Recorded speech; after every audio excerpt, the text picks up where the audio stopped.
Oh boy, someone's got some noise. And we're live. Well, all right. Welcome, everybody. Thank you all for joining us today. This is once again Gen City Labs LinkedIn live session. If you guys have attended a previous version in the past, first, thank you for joining us live. If you're joining us remotely or listening to this after, we appreciate that too. We have a variety of guests from the marketing universe come and join us to talk all about brand experiences and unique technologies and their application to a variety of different audiences. Today, we have Josh Freed with the Solana Foundation joining us to talk a little bit about how crypto and blockchain are going to impact consumer experiences, both in the marketing space, but also in their day-to-day lives. So as you may know, I'm Mike Shaman. I'm CEO of Gen City Labs. With us as well, working the board, is MK Badowski, our fabulous head of marketing, Eric Arva, our head of strategy. So thank you once again, and welcome, Josh. Why don't you tell everybody a little bit about you and a little bit about Solana? Yeah, thanks so much for having me. I am a 2-year veteran of the Solana universe. I joined first Solana Labs in late 2021. After about a decade at Google, working in the shopping and commerce product areas, as well as at Waze, where I helped build a new transportation service called Waze Carpool that was connecting drivers and riders to share the roads together. But I joined Solana in late 21 after seeing Solana go through the Solana summer. those who followed crypto probably were paying attention. Solana really hit the roadmap. Because it was and is a super fast, very cheap, extremely powerful and secured public blockchain that allows for all kinds of amazing consumer experiences. And having spent a decade at Google and building consumer experiences is something that I love to help do. Full disclosure, not an engineer. I'm a BD and partnerships and general management type guy, but I help engineers, bring products to market. And there were some really great people working in the Solana space that I knew and started speaking to about blockchain and this tech in particular. And so I took the plunge in late 21 and helped launch the payments vertical at Solana. So Solana Pay is the protocol that powers a lot of these payments and commerce and loyalty experiences we can talk about today. And then I moved over to Solana Foundation about 9 months ago. So the Solana Foundation is where we help grow the ecosystem around our different composable Lego building blocks is how we like to think of the different things that are being built on Solana. So yeah, it's been a wild couple of years. A lot has happened in crypto. A lot has happened in Solana.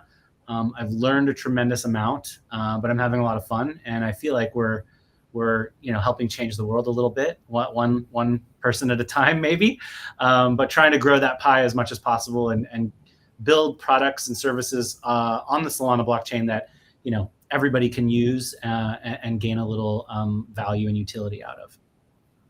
Awesome.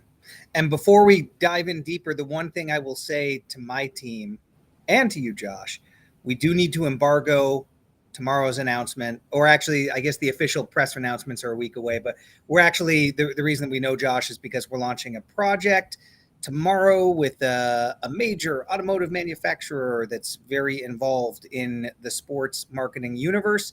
It's going to be a really exciting project, and it's going to gather a lot of attention, although I don't want to let the cat out of the bag a day early. So more to come on our LinkedIn, and then PR will be a few weeks trailing that. But yeah, we started investigating Solana as an alternative to some of the other chains out there. We had launched our own project on Ethereum mainnet, found it was fairly expensive and a little bit volatile when you have people minting it at fairly high costs for our consumer base. And I think from a brand perspective, just to bring it down to a brand experience standpoint, what brands are looking for is something that they can forecast against from a cost perspective, something that doesn't cost their consumers any money.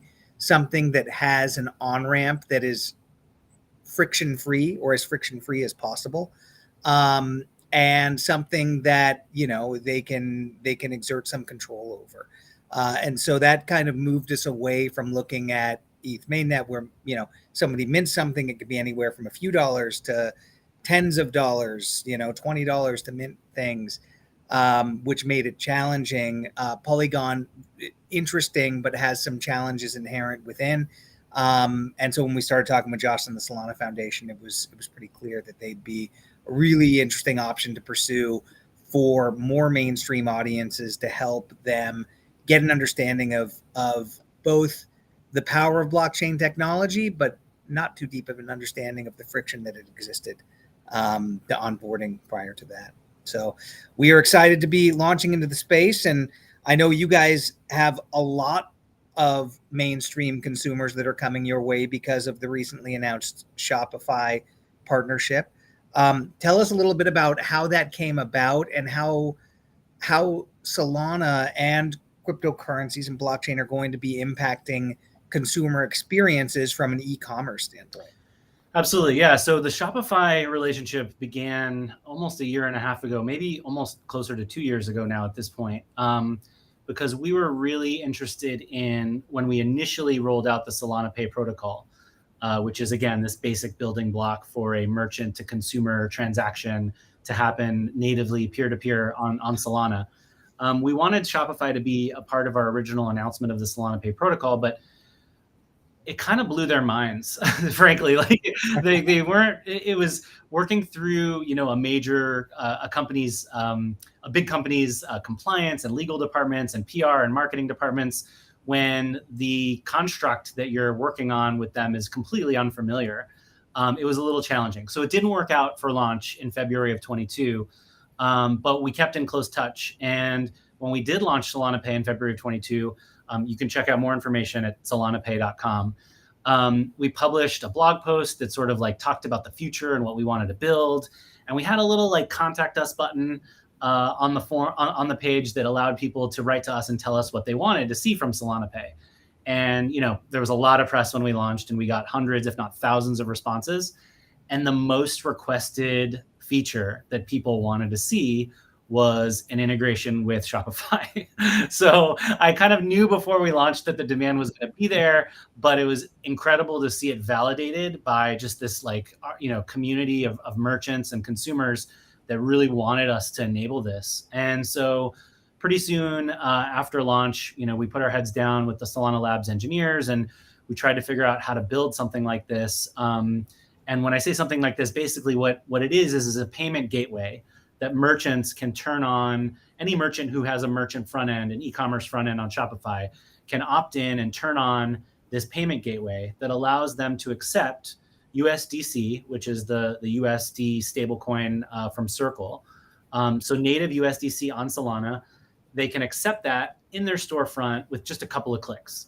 And so any user out there in the world who has USDC or any of the Solana tokens that they want to convert into USDC on Solana, they can check out and buy whatever, whatever is possible in the e-commerce universe on Shopify is possible to buy with Solana Pay. And it's very, very simple and seamless. So that USDC gets transferred from the consumer's wallet to the merchant's wallet in fractions of a second for fractions of a penny. There are no fees. Solana is not collecting any fees for this transaction. It is a truly peer-to-peer transaction. There may be Shopify fees that are added on depending on the merchant's relationship with Shopify, but that's between the merchant and Shopify. So from Solana's point of view, it's fee-free. We've removed as many intermediaries as possible. So, issuing banks, acquiring banks, credit card companies, debit rails, all of those things don't exist when this transaction takes place. It's truly a peer-to-peer or merchant-to-consumer blockchain-based payment. So we built this ourselves within Solana Pay, within the Solana Lab. We built a Solana Pay plugin within the Solana Labs organization, and jumped through all the hurdles that Shopify requires. So, for example, merchants have to identify who they are and do a little KYB, or know your business. And once the merchant has cleared those hurdles, they can add our plugin, And again, it's free from our perspective to use, and any merchant who is interested can turn it on. So it's only been live, I think, a couple of weeks, maybe less than that. And hundreds of merchants have installed this app already.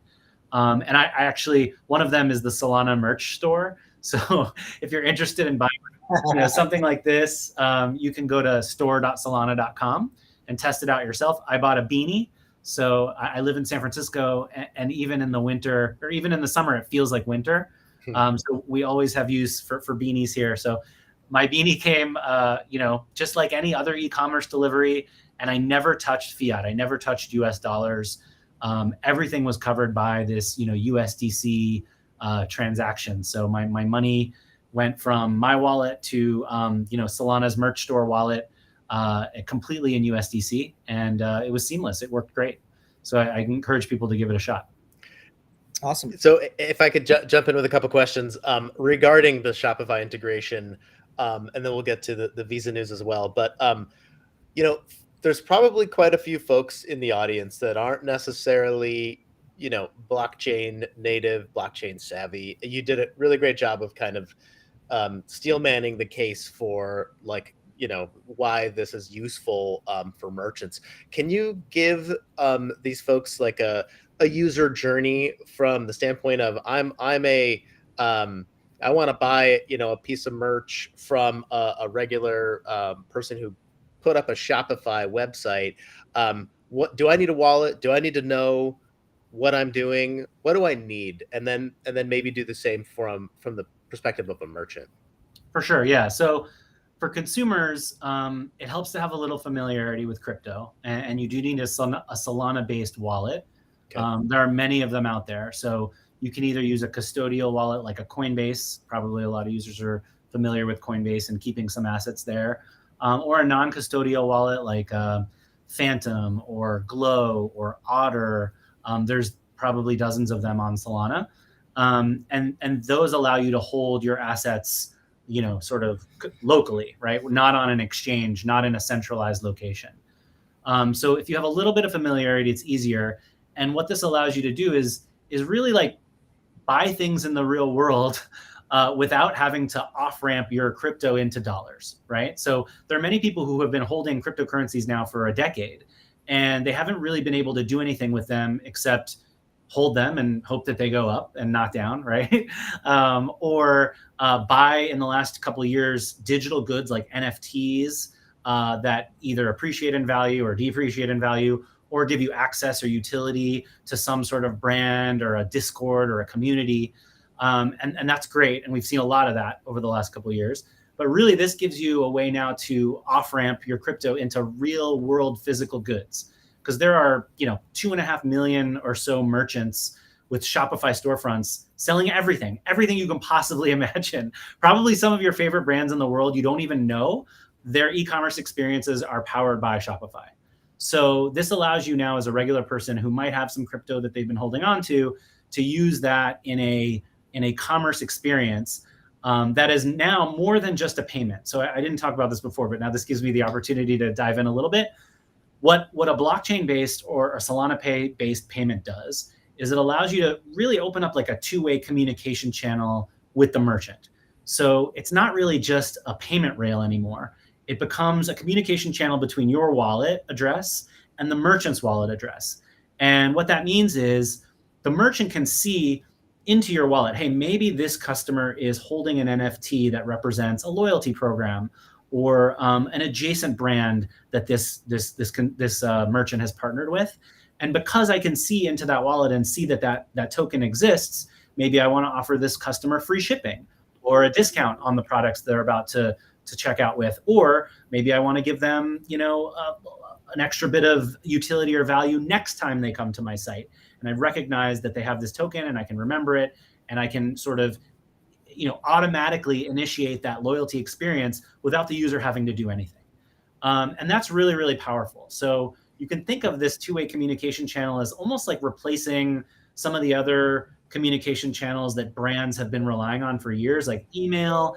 We all know how crowded our email inboxes are. We have like dozens of ways to remove the spam and the filtering and not hear from the brands that are in our lives. Yeah. Well, sort of the wallet address gives brands a new opportunity to maybe like airdrop or automatically distribute something to customers that have interacted with them before. It really, like, I don't want to go too deep into like what could possibly happen here, but there are many possibilities that I think are going to emerge over the coming years as merchants realize that this creates a deeper connection with the consumer than just like, hey, you swiped a card, it was anonymous, and I'm never going to see you again.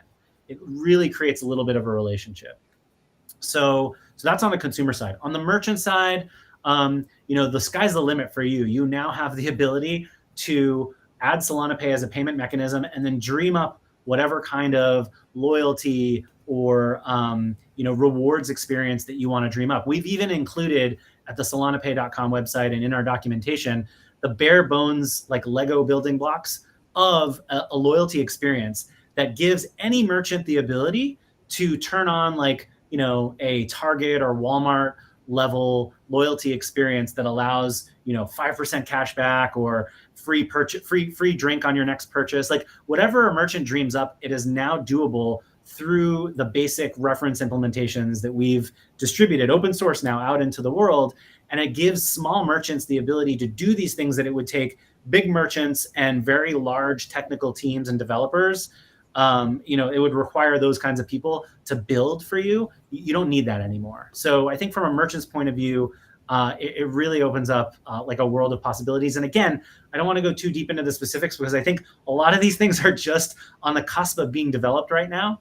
And I'm excited to see what happens in the next year or so, given the basic structure that we put in place for people to play with. Right on. Yeah, I know that when I first started investigating crypto, a couple of things drew me to the space. And this is kind of blockchain technology in general. So just taking a step back for those of you in the audience that may not be as Web3 native or may not be as familiar, the argument for cryptocurrencies is that the legacy banking system is inaccessible for broad audiences. If you have your money in a Wells Fargo or Bank of America or Silicon Valley Bank account, it's at risk, right? The FDIC will insure it up to a certain amount, but you don't truly own that, right? The bank holds it and they are out using that money, making other money with it. So that means that you don't truly own your finances. The third piece is the instantaneous sending and exchange of funds anywhere globally. It's very challenging in many parts of the world. If you look at everything from wire fees, which can be very, very high, especially when you're talking about third world countries. You talk about cross-border transactions, you talk about conversion of currencies. There's a ton of challenges with legacy banking and legacy financial systems. And 50% of the world doesn't even have a bank account. So you think about those big picture issues, and then you start to say, well, blockchain can solve a ton of that, right? You can have a wallet if you have a mobile phone, right? All of a sudden, you have a wallet. Now you can exchange funds if you have access to the internet, right? The fees for fund exchange and the fees for other things on Solana in particular and other blockchains are pennies, right? Not $25 to send a wire, which I actually just had to pay and it was really annoying. So you think about those aspects of commerce and those aspects of the consumer experience and what that means to individuals, not necessarily in fully developed nations, right? I think it's definitely going to be attractive to, and you see a lot of people in the US and other first world nations using it. But what it means in allowing the rest of the world to catch up, to not have to show two forms of identification to open up a bank account, to not have their government limit access to their funds if you're in a war-torn country. It's a very significant development, and I think it's one of the things that's kind of been driving global adoption. So if you're wondering, why do I need to use this as opposed to traditional fiat currency? Those are a few of the reasons that we see, most commonly used. Josh, at the end there, you were talking a little bit about loyalty. And it's one of the best applications I've seen outside of kind of the core transactional elements with Web3 of NFTs and, Web3 in particular, because owning something means that you can then accrue value to it outside of a centralized individual system. And then there's marketplaces all over the place where you can exchange that value. And most Americans and most of us are used to mileage programs from airlines and hotels and credit cards, right? And those points are usually exist singularly within the ecosystem in which you spend them, right? MK, I know you're a Delta flyer. You can't go, I mean, yes, you can go spend Delta miles outside of the Delta ecosystem, but it's not always that. You don't get as much value. Right. There's an arbitrage. There is. There's a cost to that. NFTs and, blockchain is forever. So the ability to have a token and to tokenize your participation, to tokenize your community, to tokenize your fandom, that's really one of the killer apps that we're just scratching the surface of now as we talk about utility. So I'll open it up to anybody. MK, I don't know if you want to chat a little bit about this too, from a marketing perspective, about the power of using NFTs as kind of a medium for new next generation loyalty programs, but would love to get all of your thoughts on that. I think there's something really interesting about partnerships that didn't require both parties' consent to set up.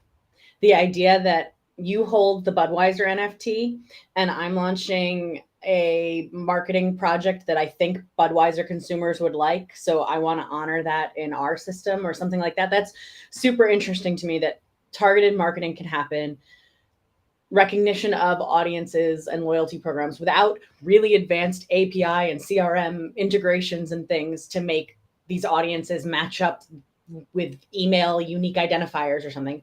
Just with a click of a button, being able to say, recognize this contract and this contract and this contract. All of these people get my store discount, or all of these people should be able to get early access to tickets to my event, or whatever it is. I think that interoperability probably isn't the right word. But there's something about the partnerships potential that we like to say composability, but yeah. There we go.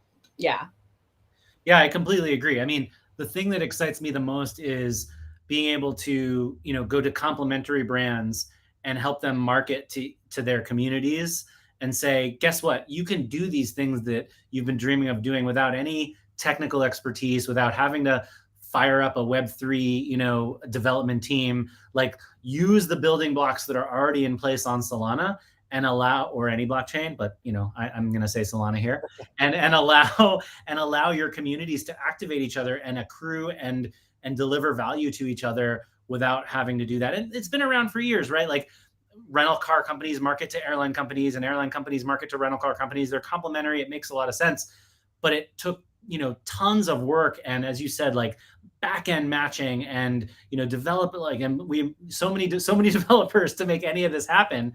And now it can be done with, some contracts and NFTs and a few lines of code. And it's pretty great.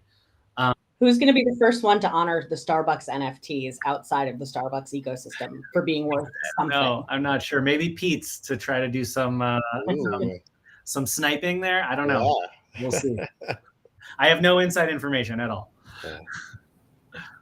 Yeah, it is fascinating, the ability to, and this comes back, Josh, to what you were talking about earlier a little bit, which is that your wallet is going to hold more than money. Mm-hmm.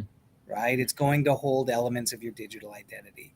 And that's what I think the transformational power of Web3 is. And if you're listening to this as a brand marketer, thinking about your audience and the evolution of your audience and the changing demographics and consumption of digital media and all of the rest, that digital identity component is incredibly powerful, because ownership of an NFT, whether that's earned through a loyalty program, whether that's purchased as part of, a community that you want to be a part of, says something about you, right? It will tell those who have access to the contents and others more about you than posting up a, picture of your vacation or your dinner or, your kids, which I think is how digital identity is often defined today, right? It's what you're posting on Insta or TikTok, or if you're a boomer, maybe Facebook.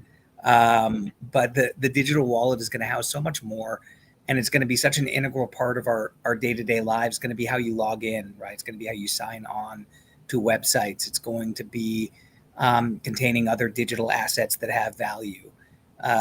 All of that is kind of coming together, and this commerce portion is a portion of that, right? I think it's the most easily understood portion up front, but it's all changing, and I think it's all going to be pretty impactful as we continue to grow. Yeah, and I want to add too, I think for those who haven't had a lot of exposure to NFTs in this world and have maybe only been reading headlines about, buying multi-million-dollar JPEGs for, with gas, $100 worth of gas to make the transaction happen, it would be really hard for somebody that only knows NFTs in that context to imagine a world where everything is driven by NFTs. But what you have to understand is that the tech is getting so much better, and especially in the Solana ecosystem, where we just launched compressed NFTs a couple of months ago, which allows you to mint 10 million NFTs for I think less than $1,000. And so if you're gonna power global loyalty experiences, where I think Starbucks has 60 million people in their loyalty program, if you're going to, let's say, issue a digital receipt that lives as an NFT in your wallet that allows you to document a purchase or provide proof of if you need a warranty claim or something later on, we're all going to have millions and millions and millions of these NFTs floating around representing our digital selves, as you said, stuffing them into our digital wallets, like George Costanza with all of his many stuffed into his wallet. Yeah, you can't do that if an NFT costs even $1 to mint or a few dollars to transfer from one place to another.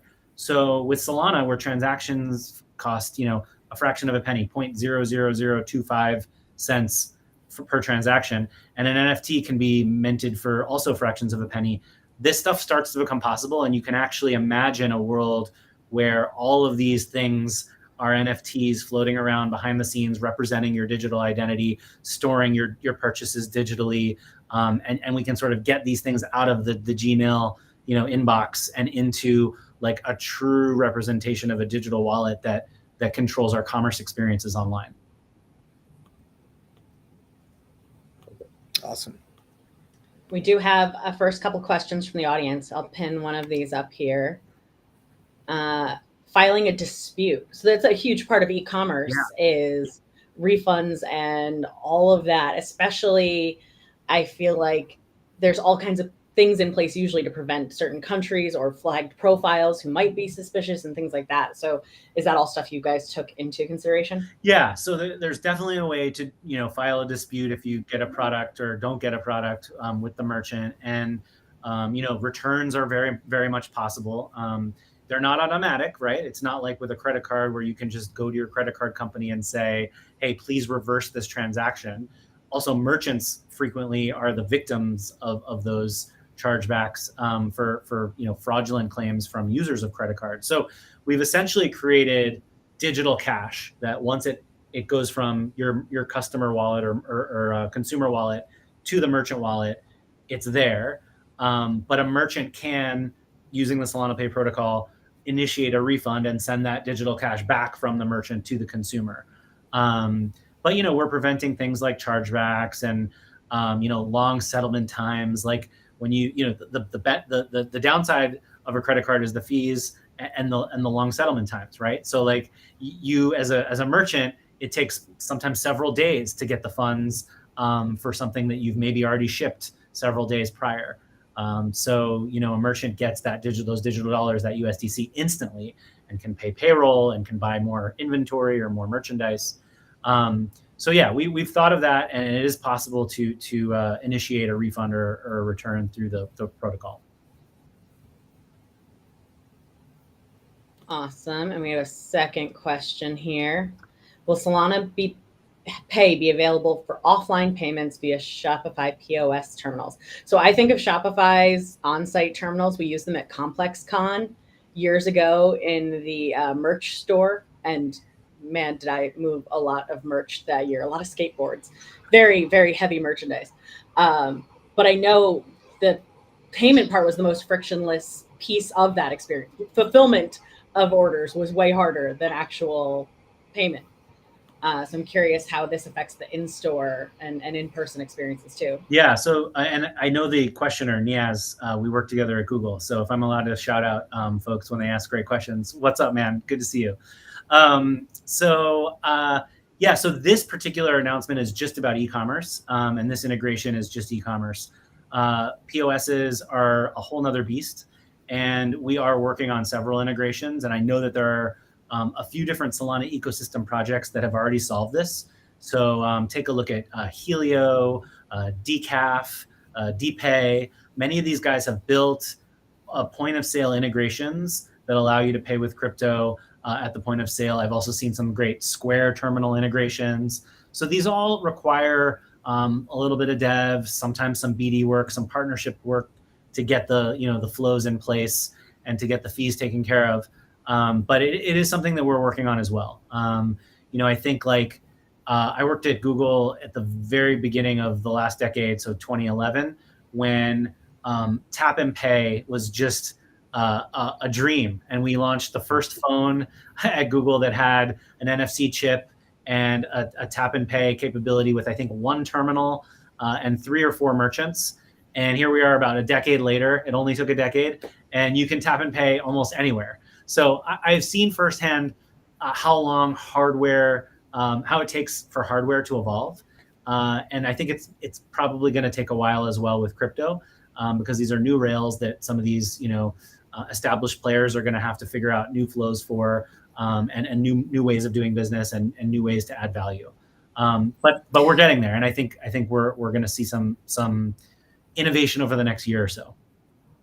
It took forever for phone manufacturers to be able to natively read QR codes out of the camera of your phone. Yeah. I remember how painful it was to try to use a QR code and you have to download a QR app or QR reader app. Yeah. And the NFC chip, the lack of NFC chip in Apple devices forever. Oh, yeah. I think it was 2017. Like, we did it at Google in 2011. It was 6 more years before the NFC chip hit the iPhone. And we were just, blown away. I mean, they wait and they take their time, and I get that. But this hardware innovation takes time. It's nice not having to carry a wallet around, though. I'm just waiting for my driver's license to be in my wallet, in my phone as well. I think some states are looking at that. Like, there might be some pilots going on in a few states. There are a couple, for sure. California is running a pilot. That's right. You can store your driver's license on your phone. That's right. Yeah. I would jump right in that. I don't want to. Same. So you had mentioned some of these, big players, crypto, new rails, the integration with hardware, et cetera. I wanted to kind of transition a little bit to the news that came out, I think it was today or yesterday, regarding the partnership with Visa expanding their stablecoin settlement pilot with Solana. That's huge. Can you tell us a little bit about, what that is and, and what folks can expect? Yeah, it is really big. So just to be clear, it's not officially a partnership because anyone can build on Solana. It's an open, permissionless blockchain. What actually happened there is they spent several months. Visa has a very large and very capable and technically smart crypto team. And they spent several months evaluating chains to expand their USDC settlement pilot. And I'll explain what that is in a second. It started on Ethereum, and what they announced is yesterday that they've expanded this to include Solana, USDC, and several acquiring banks, including WorldPay, in the background. And what's actually happening is, behind the scenes, when you process a credit card or you transact using your credit card, there are many banks involved behind the scenes, transferring money to each other, issuing banks, acquiring banks, etc. And so those flows are now happening already today using the Solana blockchain to process USDC from one bank to another. And the reason for that is that it's extremely fast and incredibly cheap. And again, it comes down to how quickly can people get their money? Because we all know that there is a time value to money. The longer the money is sitting in Eric's wallet because he hasn't paid me back for lunch, the less time I have to do something with that money. So this is now happening on Solana behind the scenes. And I think what this really demonstrates is that a legacy player in payments, who everybody trusts, who has been around forever, went out into the world and did technical due diligence on every blockchain out there and came away with the decision that Solana was the place to expand this pilot because it was secure and fast enough and cheap enough. The speed isn't something we've really talked about yet, but a Solana transaction settles in about a second or less. There are various new validator clients that are going to be coming online. One is called FireDancer, which are going to speed that up. Today we do hypothetically about 65,000 transactions per second in terms of throughput on the network. Mm-hmm.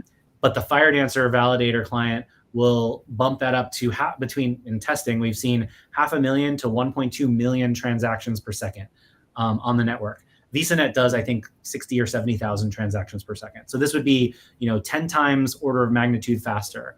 And, the folks that move money around the world see what's possible with these fast blockchains like Solana, and they realize, okay, we have to start experimenting here. We have to not get left behind as technology makes it so that you can do these transactions, extremely cheap and incredibly fast.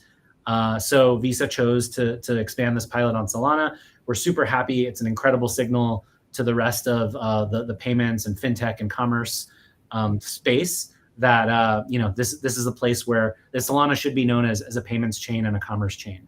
So I'm excited to see where else it goes. We do have frequent contact with the Visa team. I can't share anything on their future plans, but I know that they're going to continue to iterate and build on what they want to try to do using our network. Come on, you can just leak like a little bit. No, I would. My cell phone would start ringing immediately. Sure, it would. They're listening right now. Yeah. You can't do that. Sorry, man. That's great. So, a little bit expanding a little bit more, broader on Solana Foundation itself, right? So far we've talked about, NFTs, compressed NFTs. We talked about, loyalty. We talked about payments. We talked about, a number of different, blockchain-based activations. So what is the mission of the Solana Foundation, and what is kind of your role in fulfilling that? Yeah, thanks. I appreciate that. It can be confusing because Solana, the name and the token and the foundation and labs, Sure. It gets bandied around and nobody really understands. So the Solana blockchain again is permissionless, open source. Anybody can build on it. No one owns it. It's run on a few thousand validators that are validating transactions around the world.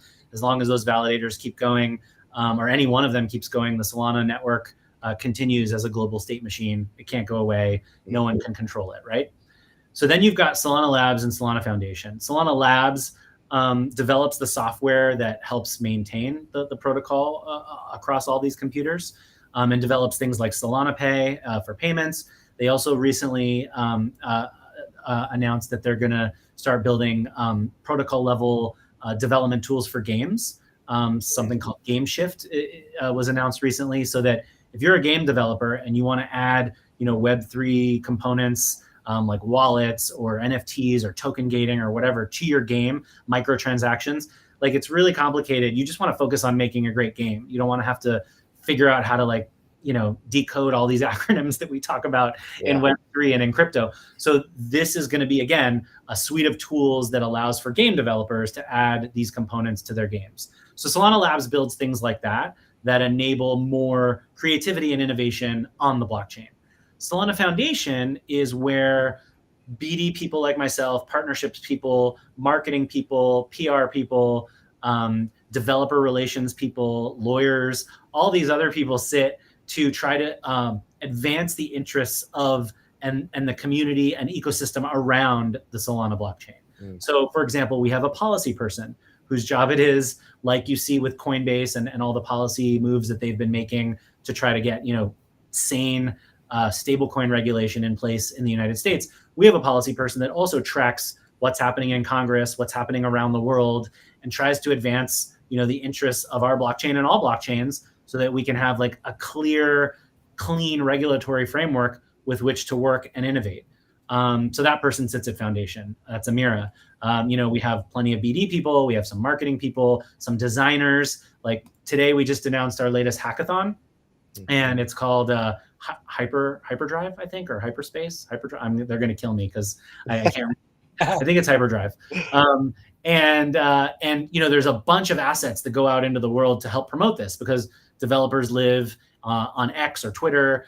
They live on YouTube. So we put out videos, we put out visual assets, and we have designers that like put those together. A good buddy of mine, Ross, puts together the greatest hype videos for our hackathons that you've ever seen.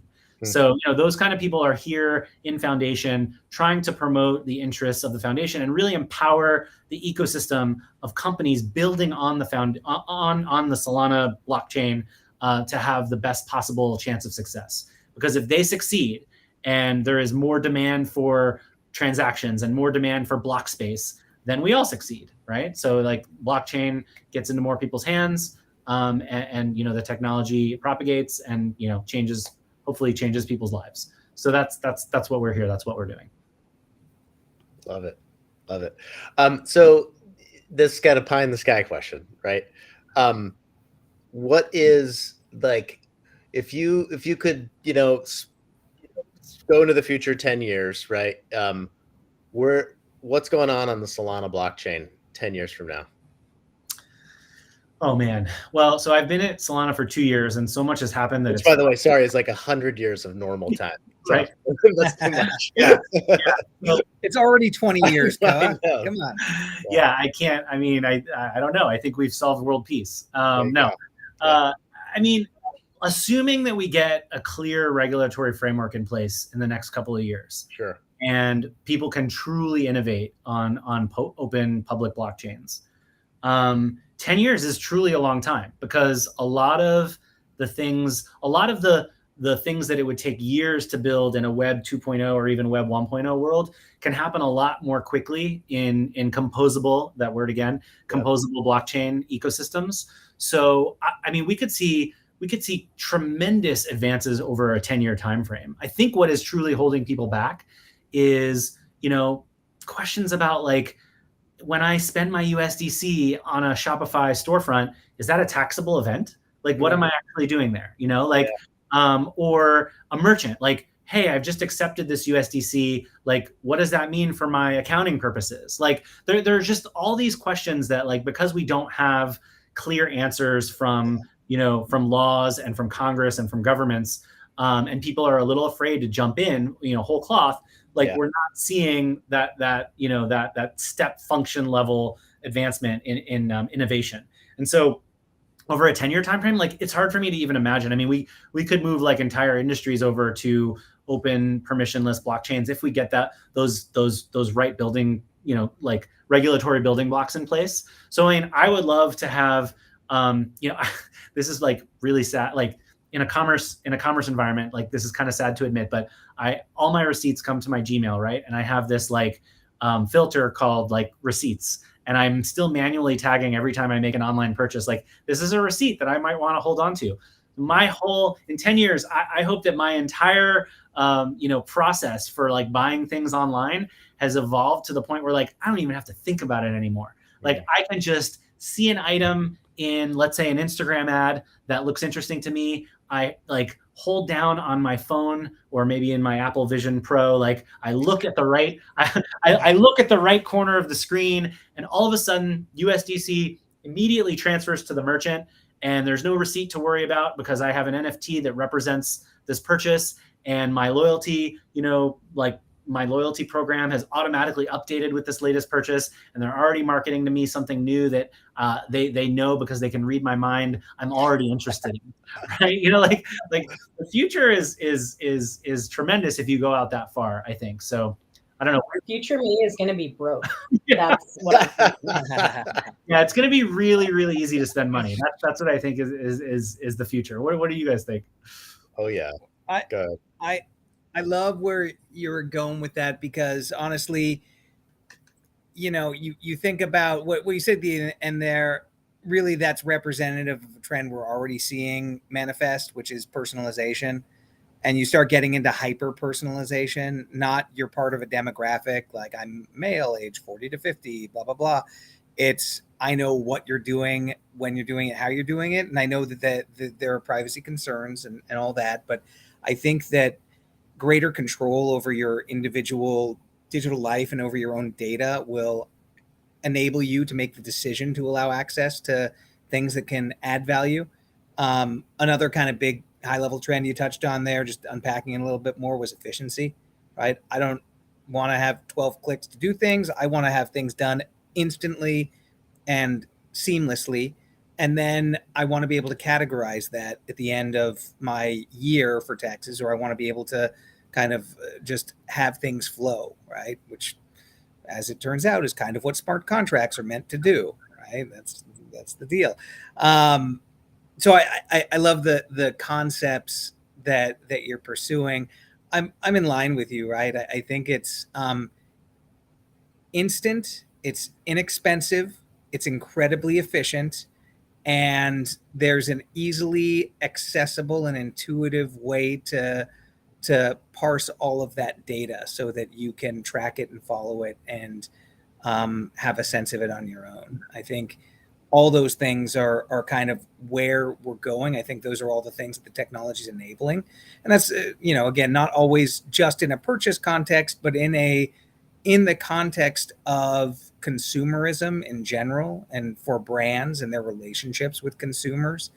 The key is going to be because you add in a layer of AI into that, and then that's kind of starts getting you into super personalized, right? It gets into predictive analytics. It gets into, creative generative components that will enhance a consumer's experience.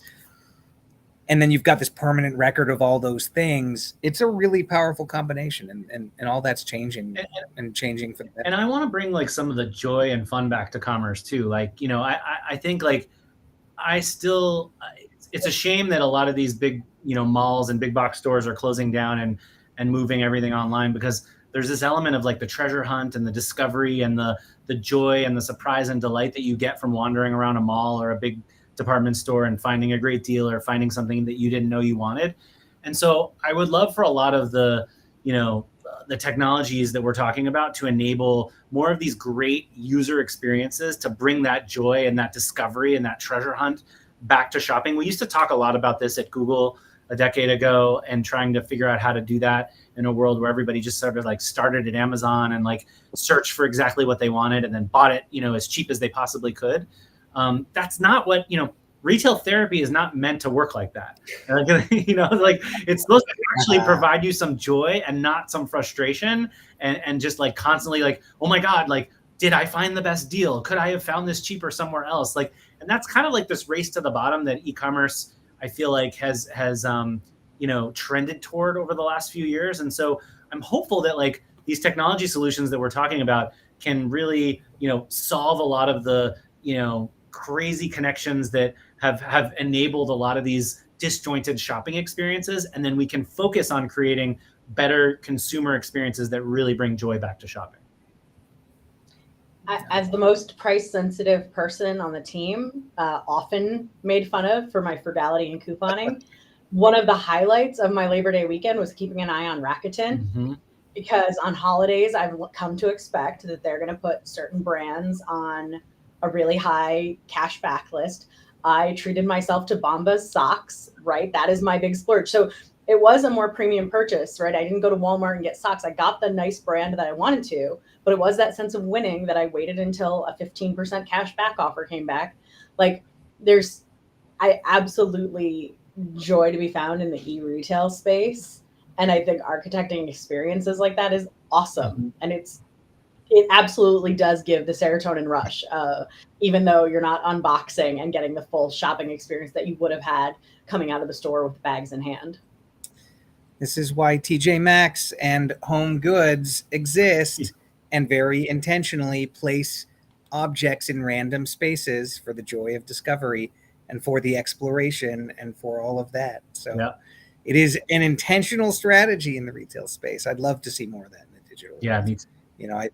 I think we get blind reveals and mystery boxes and stuff like that kind of gets at it. But there's something to be said for a journey of discovery and taking consumers on, a slightly different path than straightforward, one click, bought it, and it shows up on my doorstep.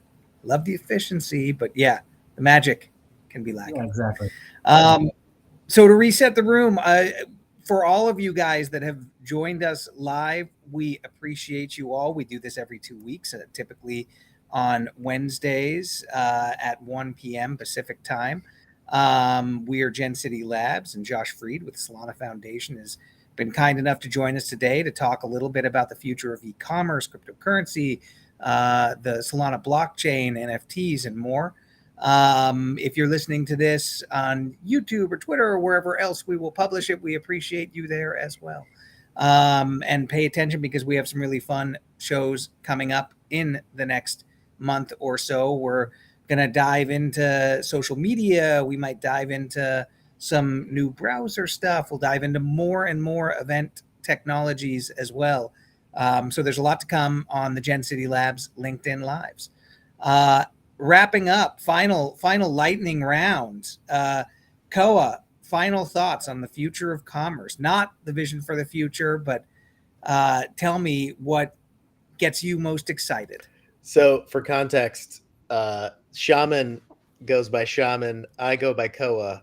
These are oh yeah, legacy that's right. You names put your real name up there from our NFT PFP collection. So we're getting used to the LinkedIn Live coming from Twitter Spaces. But future of e-commerce for me is, what are you excited about? So for me, I'm really excited about this idea that you have a public record of me, of the things that I have bought, of the things that have been sent to me, of the things that I like in a public database, Solana blockchain, and it shows, everything I have, and that's available to anybody. So any innovative idea, a partner might target me and say, hey, you like X, Y, and Z, you're gonna like A, B, and C as well. So they'll might see a Claynosaur NFT in my Phantom wallet, for example, which is one of the great collections on the Solana blockchain. Really cool, fun clay animations. You're also gonna love this other collection, So point being, I'm excited about actually having a more integrated network that moves much faster, so that I can sort of find the things that I love, and the things that I love can find me easier. Love it. MK, what do you got? I'm going to go with frictionless rewards. So I brought up Rakuten. It's great. It's a hub. Everything's in one spot. I think of Starbucks and Delta, their partnership. I connected my accounts once, set it and forget it. I'm always going to be rewarded with Sky Miles for my Starbucks purchases. I have zero tolerance right now for these credit card offers that I have to keep track of and I have to opt in. That's not a reward to me. That's a pain in the ass. That's shitty marketing. I don't want my credit card to tell me you have 30 days left to go to Shake Shack and get 5% cash back. Like, that's not the hub that I want. My credit card is not the hub. Or it's not where I'm going when I'm thinking about picking a restaurant. It's not a logical flow.